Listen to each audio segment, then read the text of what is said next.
دنا فتدلى فكان قاب قوسين أو أدنى فأوحى إلى عبده ما أوحى ما كذب الفؤاد ما رأى أفتمارونه على ما يرى ولقد رآه نزلة أخرى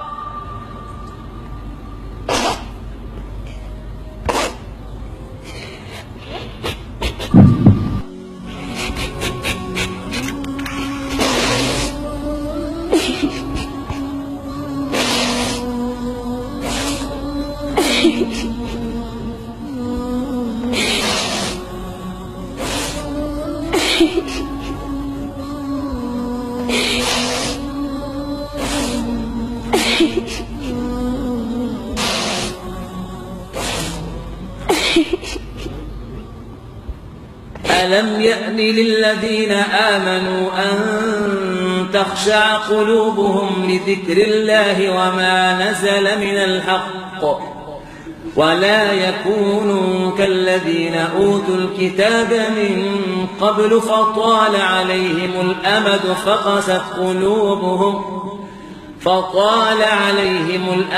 فقست قلوبهم وكثير منهم فاسقون.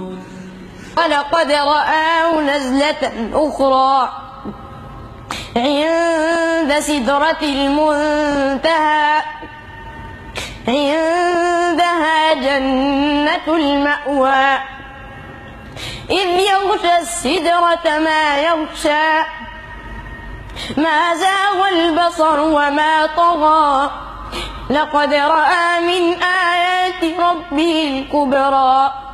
طوبى لمن حفظ الكتاب بصدره فبدا وضيئا كالنجوم تألقا وتمثل القرآن في أخلاقه وفعاله فيه الفؤاد تعلق.